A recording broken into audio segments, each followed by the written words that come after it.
पायल और सीमा दोनों अमीर गरीब सहेलियां थी। पायल एक अमीर व्यापारी की बेटी थी और सीमा एक गरीब मजदूर की बेटी। सीमा बहुत भोले स्वभाव की थी। उसे लगता था कि पायल अमीर होकर भी उसकी सहेली है, जबकि ऐसा नहीं था। पायल सिर्फ अपने स्वार्थ के लिए ही सीमा के साथ रहती थी। सीमा, आज मेरी तबीयत थोड़ी ठीक नहीं है और तू जानती है मेरे कॉलेज के बहुत से प्रोजेक्ट करने बाकी रह गए। क्या आज तू अपने कॉलेज से छुट्टी लेकर मेरे प्रोजेक्ट पूरे कर देगी? 2 दिन बाद तो मेरी भी परीक्षाएं हैं, मुझे भी। प्लीज, तू मेरी अच्छी सहेली है ना, अपनी सहेली के लिए इतना नहीं कर सकती? हाँ ठीक है, कर दूंगी। अक्सर ही ऐसा होता था। पायल सीमा के साथ अपनी दोस्ती का बहुत फायदा उठाती थी। सीमा भी सीधेपन में उसके सारे काम कर देती थी। इस वजह से कई बार सीमा की खुद की परीक्षाएं अच्छी नहीं जा पाती थी। क्या बात है सीमा, तुमने अपने सारे लेक्चर छोड़ दिए? तुम्हें पता है तुम्हारे कॉलेज का ये लास्ट ईयर है, तुम्हें इसलिए ज्यादा मेहनत करनी है और तुम इस बार की परीक्षाओं में बिल्कुल भी अच्छा नहीं कर पाई हो। सॉरी मैम, मैं इस बात का ध्यान रखूंगी कि मैं अगली परीक्षाएं अच्छे से दे सकूं। सीमा को पता था कि उसकी परीक्षाएं अच्छी न जाने का कारण क्या है, पर वो अपनी दोस्ती के नाते चुप रहती है। सीमा, तू पायल के सारे काम करती है, देखा इसी वजह से तेरे परीक्षाओं में कितने कम नंबर आए। अरे तू उसे बोल दिया करना कि तेरी अपनी भी पढ़ाई है, ये थोड़ी है कि तू उसके काम करेगी और अपना छोड़ देगी। माँ, पायल मुझे अपनी अच्छी दोस्त मानती है और फिर एक दोस्त की मदद करना तो एक दूसरे दोस्त का फर्ज होता है। कोई नहीं, मैं इस बार ज्यादा मेहनत कर लूंगी। सीमा इस बार पास तो हो जाती है, पर उसके मार्क्स बहुत कम आते हैं। कुछ दिनों बाद शहर में एक बहुत बड़ा फैशन शो होने वाला था। पायल भी इस फैशन शो का हिस्सा बनकर इस फैशन शो को जीतना चाहती थी, इसलिए वो सबसे स्पेशल दिखने के लिए तैयारी कर रही थी।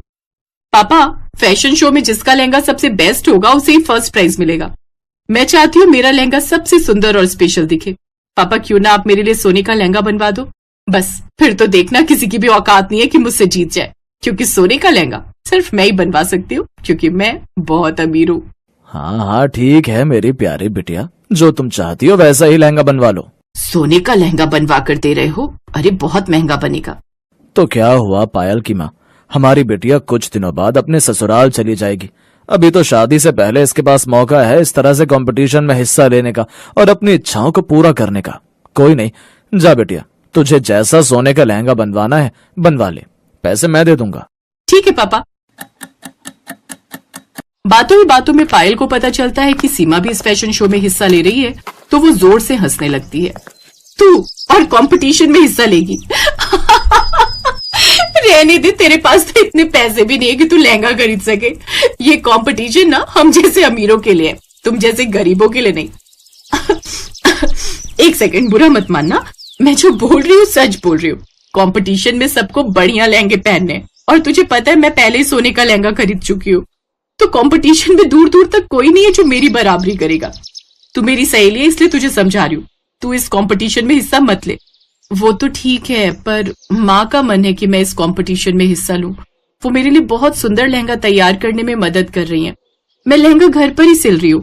क्या तू लहंगा घर पर सिल रही है? रहने दे, कोई फायदा नहीं, घर पर सिले हुए लहंगे को तो एंट्री नहीं मिलने वाली। अच्छा मैं जा रही हूँ, तू शाम को घर आ जाना, मुझे लहंगे के साथ की ज्वेलरी लेने जाना है। सीमा का मन थोड़ा खराब हो जाता है और वो घर जाकर उदास हो जाती है। अरे सीमा, तू आ गई। देख, मैंने सोच लिया है कि तू इस फैशन शो में घास का बना हुआ लहंगा पहनेगी। घास का लहंगा बहुत सुंदर बनेगा। मैं तेरे लिए घास का लहंगा तैयार करने में मदद करूंगी। तू जल्दी से जाकर बगीचे में से ढेर सारी घास तोड़ ला और बड़ी बड़ी लाना। क्या हुआ सीमा, मैं कुछ बोल रही हूँ। माँ, मैं इस प्रतियोगिता को नहीं जीत पाऊंगी, मुझे पता है। फिर मैं बेकार में ही मेहनत करूंगी। आपको पता है पायल ने सोने का लहंगा खरीदा है और उसका लहंगा बहुत सुंदर है। वहां पर बैठे हुए सारे लोग मुझ पर हंसेंगे अगर मैं घास का लहंगा पहनकर जाऊंगी तो। सीमा, अपने ऊपर विश्वास होना बहुत जरूरी है, तभी हम दुनिया को जीत सकते हैं। अपनी कमजोरी को अपनी ताकत बनाओ। हार और जीत कुछ नहीं होती, प्रतियोगिता में हिस्सा लेना ही बड़ी बात होती है। और तुम इस प्रतियोगिता में हिस्सा लो। हार और जीत का फैसला छोड़ दो, बस तुम अपना 100% दो। अपनी माँ की बातें सुनकर सीमा में हिम्मत आती है और वो अपने लिए घास का लहंगा तैयार करना शुरू करती है। फैशन शो आने तक सीमा अपनी माँ के साथ मिलकर बहुत बढ़िया घास का लहंगा तैयार कर लेती है। जब पायल फैशन शो वाली जगह पर पहुंचती है तो सीमा वहीं खड़ी हुई थी। सीमा का लहंगा बहुत अलग डिजाइन का था। सीमा के लहंगे को देखकर पायल के साथ की और भी लड़कियां हंस रही थी। सीमा, तूने ये क्या पहन लिया? तू बिल्कुल तमाशा लग रही है। मैंने तुझे मना किया था ना कि तू इस तरह की कोई हरकत नहीं करेगी। अब मेरे से दूर होकर चल, मैंने सोने का लहंगा पहना हुआ है। तेरा घास का लहंगा मेरे सोने के लहंगे को खराब कर देगा। हट, दूर हट जा। ठीक है पायल, फिर मैं अंदर चली जाती हूँ। मैं तो गेट पर तुम्हारा वेट कर रही थी। सब लड़कियां बहुत पैसे वाले घर की थी, खासकर पायल का लहंगा जो सोने का बना हुआ था।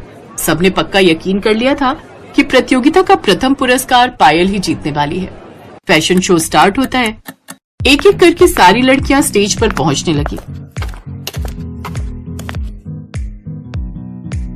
पायल का नंबर आया तो वो भी स्टेज पर पहुंची। उसके बाद सीमा की बारी आती है। सीमा अपने घास के लहंगे को पहनकर स्टेज पर पहुंचती है तो जज सीमा की क्रिएटिविटी को देखकर चौंक जाते हैं। सारी लड़कियां स्टेज पर खड़ी होती हैं, जिनमें सीमा भी खड़ी थी। मुझे तहे दिल से ये कहते हुए बहुत खुशी हो रही है कि यहाँ पर जितने भी जज आए हुए हैं, उन्होंने इस फैशन शो प्रतियोगिता की फर्स्ट विनर चुन ली है। मैं अब उस विजेता का नाम बोलने जा रही हूँ। तो आज के फैशन शो की फर्स्ट विनर है सीमा। जी हाँ, सीमा ने इस फैशन शो के लिए जो लहंगा तैयार किया है वो इन्होंने घर पर ही सिला है और इसी वजह से इस प्रतियोगिता की पहली विजेता सीमा बनी है। सीमा के लिए जोरदार तालियां। सीमा को विजेता देखकर पायल जल भुन जाती है और फैशन शो छोड़कर चली जाती है। उस दिन जब पायल फैशन शो छोड़कर गई, तब सीमा को एहसास हुआ कि पायल उसकी खुशी में शामिल नहीं हुई, क्योंकि पायल के मन में स्वार्थ था। वो तो केवल सीमा का इस्तेमाल करती थी अपने काम पूरे करवाने के लिए। सीमा को पुरस्कार की ट्रॉफी मिलती है। धीरे धीरे सीमा सफलता की ओर बढ़ने लगती है। सीमा अपनी मेहनत से आगे तो बढ़ गई थी, पर उसे एक बात का दुख था। उसने अपने जीवन में दोस्त को पहचानने में बहुत बड़ी गलती की थी।